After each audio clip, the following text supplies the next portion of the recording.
Okay, the last time on our video we talked about sharpening the pencil to get a good chisel point, and by doing so we used our thumb pressure and we pushed and we were able to get a really nice chisel point.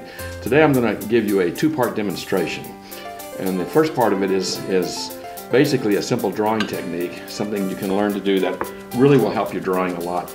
And then the second one is, of course, the value of the chisel point. I'm going to show you a neat trick, and this trick is probably going to make more difference in your drawing than anything I've shown you before. If I try to draw a perfect circle like I'm doing right now, we can see that that's not a perfect circle. This is just a kind of an oblong shape. So I'm going to draw another circle over it. And then I'm going to draw another circle, and another one, and another one, and another one. And what I've done effectively is, out of all of these circles, I have almost a perfect circle. But I have to remove what's not part of that perfect circle. So I'm going to take a gum eraser, and I'm going to go around, and I'm going to start to pull out the material that's not part of the perfect circle. It's kind of a technique that we use when we're learning to draw, when we're learning to establish. You can see it's still oblong, so let's go ahead and try to make this a better circle. So I'm going to go back around, and this is a series of lines that just keep building up until eventually I'll be able to find that circle in all of this. And anybody can make a perfect circle by using this technique. If you can't draw at all, if you can't do a thing, you can make a perfect circle. And the reason you can is because your mind knows what a perfect circle is. It's just that your eyes and your hand are having a hard time coordinating themselves together. So if we go back and we continue to pull this away, let's go back. See how that's beginning to look like a circle now? We go back around a few more times. And as we do, this becomes a better circle each time.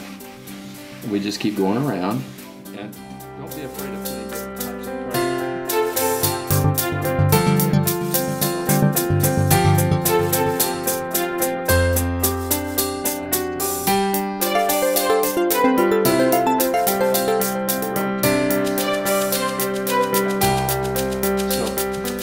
One way to improve your drawing is to realize that you are in the process of putting down and lifting up. Putting down and lifting up. Never assume it's a first time take in anything. And in drawing it's that way as well. So what do we do with a perfect circle? Well, in this particular case, let's say for instance we want to make this into a landscape. And this is where I'm going to give you another technique that I think is kind of handy. I want to show you about the chisel point. So if you can look as close as you can, I'm going to pull that chisel right to the edge here, and I'm going to show you some things about line. This becomes very important with the chisel point. There she is, right there. Now, with the chisel point, there's areas on this paper where you can make a sharp line, and then if you rotate this chisel point, you can make a broad line. And so basically what it amounts to is you're going to start to put lines on this sheet of paper. And as you lay these lines down on this sheet of paper, by rotating this pencil, you can have a very fine line, and you can make a very broad line by bringing it down to a broad side. See how broad this line is compared to this one? It's not a pressure thing, it's me rotating this pencil. So as you're drawing, you'll begin to learn where your lines are and where they're not. So as we start to drop information into this drawing, we can begin to create some kind of landscape if we want. So here's our circle.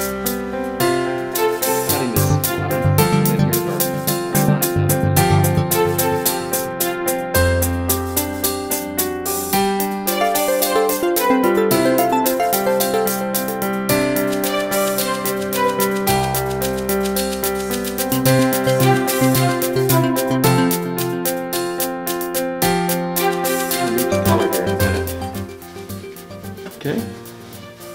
Now what I'm going to do is I'm going to change this landscape into more of an architectural type drawing here in a second. I'm going to pull all this away, and we're going to draw another circle, and we're going to make kind of maybe an old building or do something like that. So let's go ahead now. Let me show you this. It's kind of cool. Look at this. So it goes in there. Now when you've got all this, it's a dark area, and so what we do is we want to blend those together, so we use our gum eraser. We come back in and we do a soft blend. You see how that gets softer?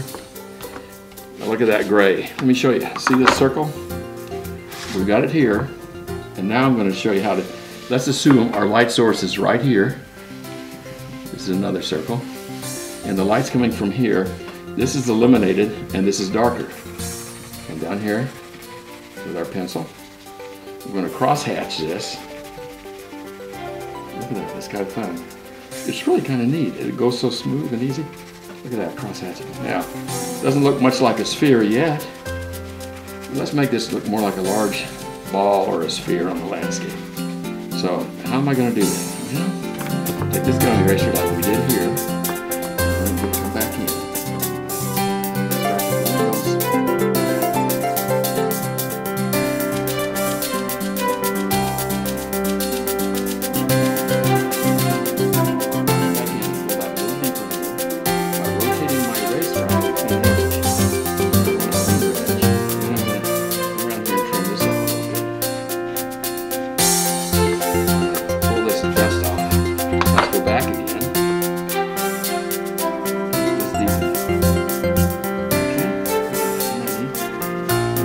Really flows nicely. You know, if you're not having fun, you're doing it wrong. This is not enough. And anybody can draw this circle. Anybody can make the sphere. This is, if you're going to learn to draw, do a bunch of these first. If you do spheres and circles, and after you do those, then maybe go to rectangles and go to pyramids, go to something else. But let's cover this, and then we're going to quit for a second, and then take over part two. Now, if you'll notice down here again, now I'm going to bear down harder, and see that chisel point, I'm getting a broad, look at this, there's the broad, rotate the pencil, there's the narrow. See the difference? Kind of interesting. So I'm going back to the broad, and that's the importance of a chisel point. You really have control, and you have 4 or 5 different edges on a chisel point as a rule. That's the reason we sharpen them by hand. With a knife, we don't do it the other way. Okay, now I'm going to go and finish this up right here. And then we'll do part 2 here. See that? Look at that. Pull that back away. We pull away what we don't need. And look at that. That's almost a perfect sphere. And we could even say that there's a shadow here. Look at that. Coming right down here. The sun is over there. We come down here and darken this up really dark. And there's our shadow coming off the sphere. This is a very simple assignment, and if you're wanting to learn to draw, you do this, you're gonna get better for sure. Not even a maybe. Okay, look at that. That's fun. You can't deny that this is fun. Pull that out because you don't need it up in here. See? Look at that. Just to make it a little crisper, you can follow that line that you drew earlier. Okay. Well, this particular piece right here is how you draw a circle, how you make it into a sphere, how you set it into a landscape. That's how you do a circle. So basically it's kind of fun. It's really easy to do, and you can of course make it into a sphere. Now we've got to find a way to incorporate that circle into our drawings. So what I have here is I'm starting to create a piece of graphics of an old, maybe an abandoned building or something like that. And I've got to be able to set some background, like a horizon, maybe some environmental things. So I'm going to use this, but I'm also going to start to break in some color pencils. First, we have to set up a building, and if you look here on this piece of paper, I've got some lines drawn a little bit. I'm going to harden these lines in, and if you'll notice, as I use this pencil, I'm going to rotate it, and I'm also going to use a really free movement of my line as I draw.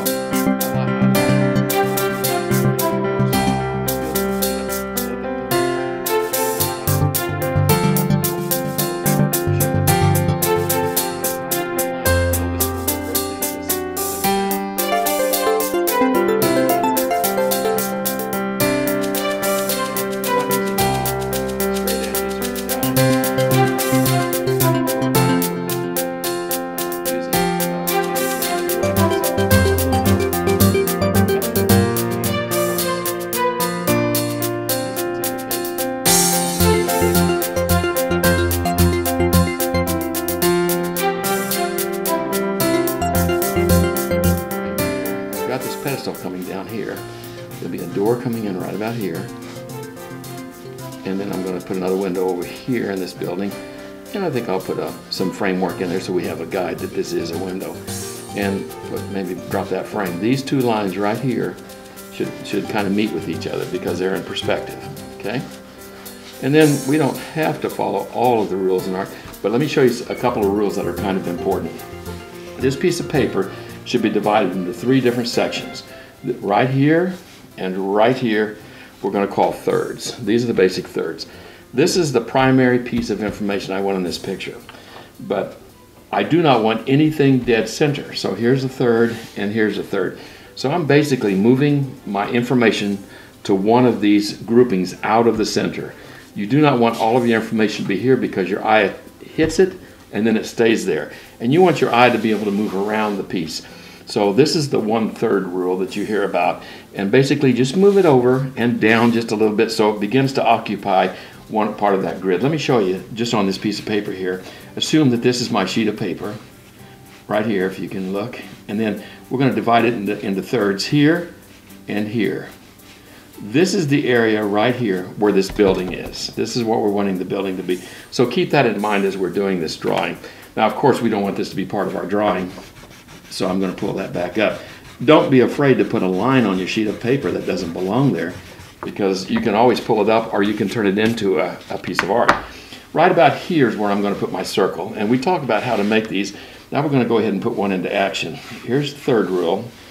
So I'm going to say probably right about here will make these.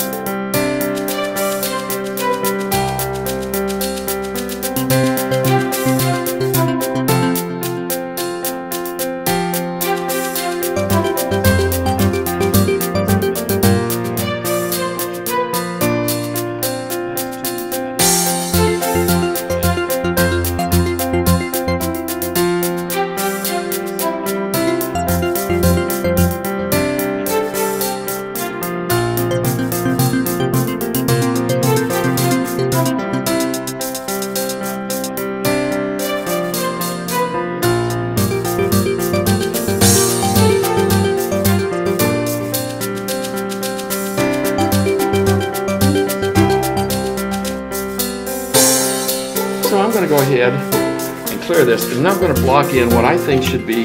We're going to be working on this drawing over the next few weeks. So there'll be, as we build this drawing, you'll see it develop, and this will all be basically a simple exercise.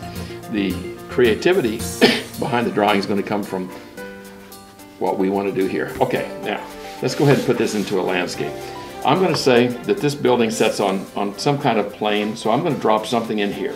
This is going to be one of my horizontal lines, but I'm going to have another one. I'm going to have another horizontal line, and I'm going to kind of drop it in, probably, and go. I don't want to go right along the roof line because that'd be kind of boring, so I may just cut that roof line up and come back down. Now, I may change that line after a while, and see this right here, I really don't like that too much. I think maybe we're going to have to pull that line back out. See, every once in a while, you just kind of goof up.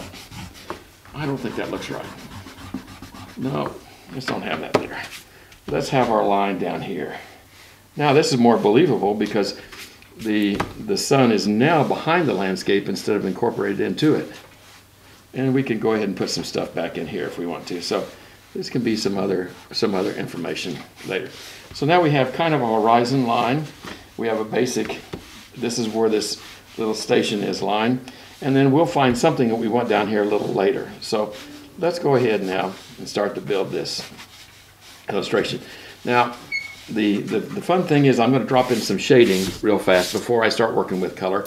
This is a signboard on top of the building, and I don't know what it's going to say. It'll have some kind of sign on it. And this, of course, will be the roof line. And so let's go ahead and start to shade this just a little bit. Okay? As we do that, notice how I'm going back and forth, and also notice how my pencil's traveling very light on the paper, and I've got kind of a flat surface to it, which is kind of cool. Now, I'm going to go back in. I'm going to go ahead and erase some of that. See how that erases nicely?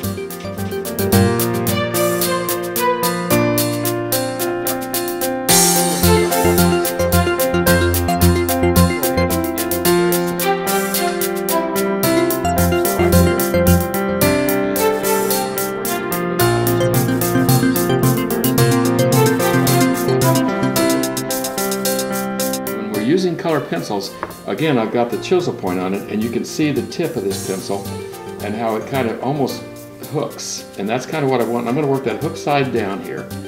I get the greatest coverage. And if you'll see, I'm blocking in kind of a blue-green color just for the fun of it. And I'm going to go right into here like that. See how fast that goes? Working with color pencils is probably one of the most versatile, easy, and somewhat economical art mediums that you can work with. And boy, are they fun. Oh my gosh. You can do so much with them. Now I've got a block in there. I'm going to come over here. I'm going to start to block in some here. And you'll notice I'm using the same color, but I'm going a little bit lighter with my pressure. And the reason so is because I'm going to do another blend of color in there. Okay? And this is our beginning to blend part of this drawing. There's our nice sphere we drew. Isn't that nice? Look at that. Almost perfect. How can we do that with just freehanding? Just because we have the new technique I showed you. Okay, I'm going to cross hatch, come back over. And now, this is kind of important. So we take our gum eraser. I have an edge here that I call my dirty edge. I'm going to use my dirty edge. I'm going to come back in. I'm going to pull out a lot of that color. And as it does, it pushes that pigment down into the texture of the paper. And that pigment goes down in there and starts to give a nice color blend to it. I'm going to come back here. And then to finish our exercise today, and to kind of finish with this piece that we're working on right now for the moment, all I'm going to do is I'm going to do a secondary blend of another color. And in this one, just for the fun of it, I'm going to pop this up just so it kind of begins to pop out. I'm going to use a lighter green. I'm going to go back in over these areas, and you'll notice the lighter areas where we are right here. Look at that. Isn't that pretty? How that blends so nice. Oh man, right there. That's a nice blend. Every once in a while, you just feels like it's the right thing. Look at that. Okay. So with that, before we have another video, you may want to practice on your sphere, do some shading on your sphere, and then possibly get some good quality color pencils and practice doing a little bit of shading. And you can do shading with about anything. I mean, it doesn't have to be a landscape. You can just take any shape and just start doing this. Work with your shading and going back and forth. Remember how important the chisel point is. Look at that. Look at the tip of that. Isn't that nice? That's nice. With that, we'll be catching you in the next video. We've got our video done. I hope that you enjoy this one. We're going to take another shot in about a week or two, and we'll work on this drawing some more and see how far we can take it. And by the end of this series, we'll have a finished drawing. Thank you.